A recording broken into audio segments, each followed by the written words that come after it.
CPI నుంచి నేను, నాతో పాటు జిల్లా సిపిఐ సెక్రటరీ మురళి, తిరుపతి పట్టణ సెక్రటరీ విశ్వనాథ్, ఏఐటీసీ నుంచి అనేక మంది నాయకులు వచ్చారు ఇదికి. తర్వాత అందరి పేర్లు చెప్పండి. ఇది దేశవ్యాప్తంగా అంతర్జాతీయ స్థాయిలో ఈ గోశాలకు సంబంధించినటువంటి వివాదం జరుగుతూ ఉంది. దీనికి ప్రాముఖ్యత ఎందుకు వచ్చిందంటే తిరుపతి తిరుమల దేవస్థానం అనేది అంతర్జాతీయ స్థాయి ప్రాచుర్యం పొందినటువంటి సంస్థ. విదేశాల నుంచి స్వదేశీ నుంచి వస్తారు. మామూలుగా అయితే రోజుకు 75,000 నుంచి 1,00,000 మంది దాకా వస్తున్నారు. ఇక బ్రహ్మోత్సవానికి ఇంకా ఎక్కువ మంది వస్తారు. దీనిలో 2 రకాలు వస్తున్నారు. ఒకటి భక్తి మీద వచ్చేటువంటి భక్తులు, రెండవది ఇది ఒక టూరిస్టుగా గుర్తించి అంతా వచ్చి ప్రాంతం చూసిపోదామని చెప్పేసి పద్ధతి. అందులో ఒక టూరిజం, తర్వాత భక్తుల యొక్క రాక, ఇవన్నీ కూడా చాలా బాగా జరుగుతున్నాయి. నేను కొత్తగా మనం చూసా, ఢిల్లీ నుంచి తిరుపతికి డైరెక్ట్ ఫ్లైట్ ఏర్పాటు చేశారు. అంతకుముందు లేదు. అది మార్నింగ్ 5:30 బయలుదేరితే 8:30కి వచ్చేస్తుంది డైరెక్ట్ ఫ్లైట్.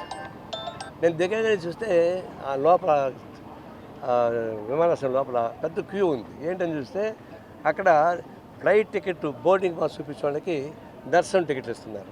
అది 10,000 రూపాయలు తీసుకోండి. అంటే అది ఇంతకుముందు గురుమూర్తి ఇప్పుడు ఎంపీగా ఉన్నాడు, అంతకుముందు ఎంపీగా ఉన్నాడు. ఆయన ఒకసారి నాకు చెప్పాడు, ఇట్లా ఫ్లైట్ టికెట్ తీసుకొని బోర్డింగ్ పాస్ చూపించే వాళ్ళకి దర్శనం కోసం ప్రయత్నిస్తాం సార్ మేము అన్నాడు. అప్పుడు సార్ చాలా రోజు చూస్తే వస్తూ ఉంది. అందువల్ల నేను అందరికీ ఉపయోగపడే పని చేస్తున్నాను. తర్వాత సంవత్సరానికి దాదాపు 1000 నుంచి 2,000 కోట్ల రూపాయల దాకా ఆదాయం వస్తూ ఉంది. దీనివల్ల విద్యా వ్యవస్థకి, విద్యా సంస్థకి డబ్బులు ఇస్తున్నారు, హాస్పిటల్స్కి ఇస్తూ ఉన్నారు, బోర్డు హాస్పిటల్ని మెయింటైన్ చేస్తున్నారు. అన్ని రాష్ట్రాలలో కూడా ఈ సత్రాలు అవి కట్టి ఏర్పాటు చేస్తున్నారు. అందువల్ల ఇది ఒక అంతర్జాతీయ స్థాయిలో పేరు ప్రఖ్యాతిగాంచేటువంటి ఒక దేవస్థానం. అది తిరుపతిలో ఉండడం మనకు అదృష్టం. మేమేం భక్తులు కాదు, కానీ భక్తులు కాకపోయినా ప్రజలు అశేష ప్రజానీకం గౌరవిస్తున్నటువంటి ఈ సంస్థని అగౌరవపరచడం మాకు కూడా ఇష్టం లేదు. అందులో ఆవులు అంటే అందరికీ పవిత్రమైనటువంటి ఆవులు పూజలు చేస్తారు. సరే, కొంతమంది దాన్ని పంచడం కూడా తాగుతారు ఆరోగ్యం కోసం. అయితే పూజలు చేసేమాట వాస్తవం. గృహప్రవేశించినప్పుడు ఆవుల్ని తీసుకెళ్ళి చేస్తుంటారు. పౌరుతులకు ఆవుల్ని దానం చేస్తుంటారు. ఆవులు చాలా పవిత్రమైనది నేను ఒప్పుకుంటున్నాను. అట్లాంటి పశువులు ఇక్కడ కళేబరగా మారిపోతున్నాయి, చచ్చిపోతున్నాయని చెప్పేసి ఒక ప్రచారం ఒకటే జరిగింది. ఎవరికైనా బాధేస్తుంది. ఆవులు మన ఇంట్లో పెంచుకున్నప్పుడు కూడా చచ్చిపోతే చాలా బాధపడతాం. అట్లాంటిది తిరుమల దేవస్థానం ఆధ్వర్యంలో ఉన్నటువంటి ఈ ఇన్స్టిట్యూషన్లో గోవులను కూడా కాపాడలేకపోతున్నారా, వాటిని సంరక్షించలేకపోతున్నారా, దానికి ఆహారం పెట్టలేకపోతున్నారా, వైద్య సేవలు చేయలేకపోతున్నారా అనేటువంటి ప్రశ్నలు మా మీద చాలా వచ్చాయి. అందుకనే నేను ప్రత్యేకంగా దీన్ని చూడాలని చెప్పేసి వచ్చాను. వాస్తవాలు తెలుసుకోవాలి, ప్రపంచం వాళ్ళకి తెలియజేయాలి. చెడు ఉంటే చెడు గురించి చెప్పడం, దాన్ని పరిష్కారం చేసుకోవడం, మంచి ఉంటే దాన్ని ఇంకా ప్రోత్సహించడం. అలాగే ఎప్పుడు కానీ విమర్శ ఎట్లున్నారంటే జరిగిన తప్పును సరిదిద్దుకుంటూ భవిష్యత్తులో ముందుకు పోయే పద్ధతి ఉండాలి తప్ప నేను ఇంతతో నాశనం చేసేయాలి, కూని చేసేయాలి, ఖతం చేయలేటువంటి దురుద్దేశం ఉండాలి మంచిది కాదు. నిజమే, ఆవులు చనిపోయిన మాట వాస్తవమే. మేము వచ్చి చూసాం. సమస్త జీవరాశులు పుట్టుట గిట్టుట 2 సమానం. సమస్త జీవరాశులు శాశ్వతంగా ఉండే అవకాశం ఎక్కడ ఉంది ప్రపంచవంతమైనదిగా. ఒక వయసు వచ్చినప్పుడు ఆటోమేటిక్గా చనిపోతాయి. ఆరోగ్యం బాగాలేకుండా చనిపోవచ్చు, వయసు అయితే చనిపోవచ్చు. నేను ఒక ఆవులే కాదు, సమస్త జీవరాశులు మనుషులతో సహా మనం కూడా స్థిరస్థాయిగా ఉండే అవకాశం లేదు. అలాంటప్పుడు గోవులు కూడా ఆ సహజ మరణం ఉంటాయి. దానికి వయసు వచ్చేటప్పుడు కూడా పోతాయి. ఇప్పుడు మాట్లాడాం, దాన్ని మాట్లాడేవాళ్ళు చాలామంది పనిచేసే వాళ్ళు చెప్పింది ఒకటే, దానాకు ఏమాత్రం లోటు లేదు, ఫుల్గా దానికి ఆహారం పెడుతున్నాం. వైద్యులు చిన్న ప్రాబ్లం వస్తే కూడా వెంటనే డాక్టర్స్ పిలిపిస్తున్నాం. డాక్టర్ని పిలిపిస్తే వాళ్ళు ఇమ్మీడియట్గా దానికి కావాల్సిన ఏర్పాట్లు చేస్తూ ఉన్నారు. కొత్తగా తీసుకొచ్చినటువంటి ఆవులు ఎవరు దానం చేసేవాళ్ళటువంటి కానీ బయట కొనుగోలు చేసే కానీ వస్తే వాటిని దీంట్లో కలపం. అది మనం క్వారంటైన్ లాగా, మనం క్వారంటైన్ అంటాం, వాళ్ళని కూడా క్వారంటైన్ లాగా పెట్టి 2-3 రోజులు దానిలో పెట్టుకొని దానికంతా టెస్టులు చేసి కావాల్సిన ఇంజెక్షన్స్ వేసి ఆ తర్వాత తీసుకొచ్చే మందులు కలుగుతున్నారు తప్ప కొత్తగా తీసుకొచ్చే మందులు కలపడం లేదు. ఇవి క్లారిఫై చేశారు.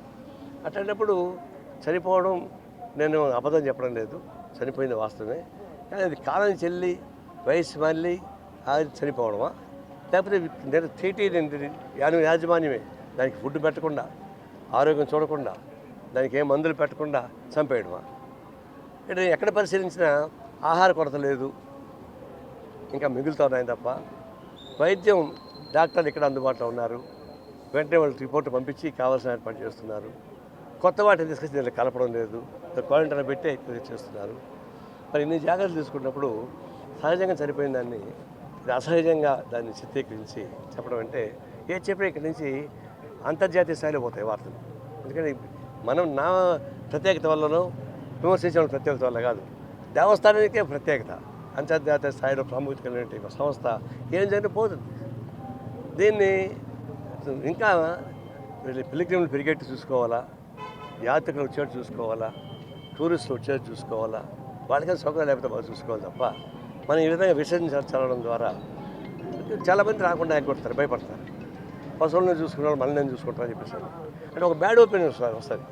ఒక మంచి అభిప్రాయంతో రావాలి తప్ప చెడు అభిప్రాయంతో వస్తే ఈ వ్యవస్థకి నష్టం వస్తుంది, దేవస్థానం వ్యవస్థకి నష్టం వస్తుంది, తద్వారా డెవలప్మెంట్కి నష్టం వస్తుంది. ఇది చెడు అయింది. సాధారణ రాజకీయాలు ఉంటాయి, ప్రతి వాడికి ఒక రాజకీయాలు ఉంటాయి. రాజకీయాలు బయట చేసుకోండి, ఏ రాజకీయ పార్టీకి ఆ రాజకీయ పార్టీ బయట స్టేట్మెంట్ ఇచ్చుకోండి, కొట్లాడుకోండి, చొక్కాలు తెలుసుకోండి. నేను చొక్కాలు తెలుసుకొని చెప్పలేదు కానీ జరుగుతున్నాయి. అంతేగాని ఇట్లాంటి స్థలం వచ్చి రాజకీయాలు చేయడం ద్వారా ఏం సాధించుకుంటారు? దీనిలో అనుభవం ఉన్న వాళ్ళు చాలామంది ఉన్నారు, దీన్ని పరిపాలించిన వాళ్ళు చాలామంది ఉన్నారు, దాన్ని పరిపాలించడం చాలామంది బయటపడుతున్నారు. మరి వాళ్ళంతా ఉన్నారు కదా, అదే ఎవరు శాశ్వతంగా ఉద్యోగాలు దీనిలో ఉండరు, మారుతూ ఉంటారు. కాబట్టి మన వ్యవస్థని మనమే ధ్వంసం చేసేటువంటి ఒక కిరాతక క్రూరమైన చర్యకు పోవడానికి వీల్లేదు. దీన్ని మేము తీవ్రంగా ఖండిస్తున్నాం. లోటుపాట్లో సర్దిద్దుకోమని ఇంకా చెప్తాం. అది ఇంకెవరైనా చెప్పాల్సిన అవసరం తప్ప పబ్లిక్ చేయడం వల్ల ఇది ప్రచారం రెండుకి మీకు రావచ్చు, కానీ ఈ వ్యవస్థకు మొత్తం నష్టం వస్తుంది. మేము తీవ్రంగా ఖండిస్తున్నాం. ఒకటి.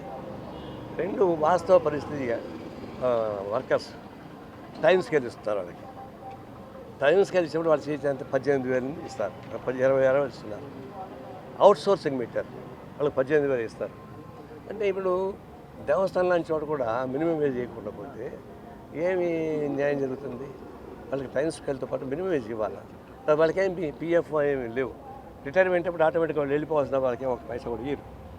ఇది ఈ విషయంలో టీటీడీ వాటి తగిన చర్యలు, దీనిలో పనిచేసే వాళ్ళని ఆవుల్ని ఎట్లా కాపాడుతున్నారు ఆ విధంగా మనుషులను కాపాడండి పనిచేసేవాళ్ళు. దానికోసం డెడికేట్ అయ్యి పనిచేస్తున్న పేదవాళ్ళు వాళ్ళని ఒక విధంగా చూస్తే ఎట్లా ఉంటుంది? అందులో నా ఉద్దేశం ఏంటంటే టీటీ యాజమాన్యానికి మీకు డబ్బులు కొరత లేదు, ఇంకా డబ్బులు ఇంకా బాగా వస్తున్నాయి. కాబట్టి డబ్బులు కొరత లేనప్పుడు దీనిలో పనిచేసే వాళ్ళకి ఎందుకు మీరు పిశాతరంగా చూపిస్తున్నారు? ఎలాంటి ప్రతి రాష్ట్రంలో గుళ్ళు కట్టాలన్నారు, మంచిదే. అంతర్జాతీయ గుళ్ళు కడుతున్నారు, మంచిదే. సత్తాలు కడుతున్నారు, సంతోషమే. మరి స్కూల్స్కి విద్యాలయాలకి డబ్బులు ఇస్తున్నారు, మంచిదే. దీనిలో పనిచేసే వాళ్ళని ఏడిపించి మొత్తం చేస్తే ఇంట్లో ఈగలు మొత్తం బయట పనులకు కొనసాగుంటుంది. అందువల్ల నా విద్యుత్ ఇక్కడ ఉన్నటువంటి ఎంప్లాయీస్, కాంట్రాక్ట్ వర్కర్స్ కానీ, టైం స్కేల్ వాళ్ళు కానీ వాళ్ళని టెక్నికల్గా చూడకుండా వాళ్ళకి మినిమం వేస్తో పాటు పిఎఫ్ అవి కూడా కట్ చేసే పద్ధతుల్లో పరిష్కారం చేయమని చెప్పి మేము కోరుతా ఉన్నాం. సార్, ఈ పురుగులు పెట్టిన దానాన్ని అవన్నీ వీడియో చూపించారు ఈవో గారు, దాని విధంగా చూడండి. అది ఇందాక నేను మాట్లాడినప్పుడు హర్నాథ్ రెడ్డి కదా, హర్నాథ్ రెడ్డి డైరెక్ట్గా ఉన్నప్పుడు ఈ వర్కర్స్ పోయి పురుగులు ఉన్నాయి, ఇది దీన్ని మార్చమని చెప్పేసి చెప్పారట. చెప్తే ఆయన ఇంకొక ఎవరో టమాటో పుచ్చిపోతే కట్ చేసుకొని పుచ్చిని పక్కన పడేస్తాం, ఇది మనం తింటాం కదా అంతే ఇది కూడా అని ఒక నిర్లక్ష్యంగా సమాధానం చెప్పారు. అంటే పురుగులు పట్టినటువంటి దానాన్ని తీసుకొచ్చి పశువులకు వేయడం అంటే ఎంత ఘోరమేది.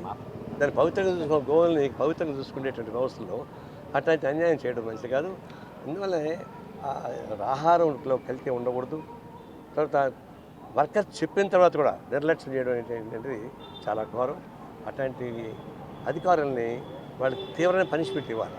ఊరికే సస్పెండ్ చేయడం కాదు, ట్రాన్స్ఫర్ చేయడం కాదు, వాళ్ళు తీవ్రమైన పనిష్మెంట్ ఇవ్వాలని కోరుతాను. హిట్ టీవీ యాప్, ఇందులో short news, live news, entertainment shows, movies, digital magazines తో పాటు మీ జిల్లా వార్తలను కూడా ఫ్రీగా చూడొచ్చు. అంతేకాదు కేజీ నుంచి పీజీ వరకు విద్యార్థులకు స్కాలర్షిప్ కూడా అందిస్తున్నాం. ప్రతి వారం 10 మందికి లక్కీ డ్రా ద్వారా ఒక్కొక్కరికి 10,000 రూపాయలు అందిస్తున్నాం. ఇంకెందుకు ఆలస్యం, వెంటనే హిట్ టీవీ యాప్ ని డౌన్లోడ్ చేసుకుని ఫ్రీగా ఎంటర్టైన్మెంట్ పొందండి. Hit TV app. Hit TV app. Hit TV యాప్ని ఫ్రీగా డౌన్లోడ్ చేసుకొని ఎంజాయ్ చేయండి. మీకు నచ్చిన ఎంటర్టైన్మెంట్ కోసం హిట్ టీవీ యాప్ ని ఫ్రీగా డౌన్లోడ్ చేసుకుని ఎంజాయ్ చేయండి. హిట్ టీవీ యాప్ని డౌన్లోడ్ చేసుకుని ఆస్వాదించండి, ఆశీర్వదించండి. ఇంతమంది సెలబ్రిటీలు హిట్ టీవీ యాప్ ని డౌన్లోడ్ చేసుకోండి అని చెప్తున్నారంటే ఎంత మంచి యాప్ ఆలోచించండి. అమెరికా అమెరికా అమెరికా అమెరికాలో చదవాలనుకునే వాళ్ళకి విశ్వసనీయమైన పేరు మన శౌర్య కన్సల్టెన్సీ. UK లో 1 year masters. UK లో 1 year masters. 2 years work permit up to 5 years visa. Contact Saurya Consultancy. Contact 89851 89851.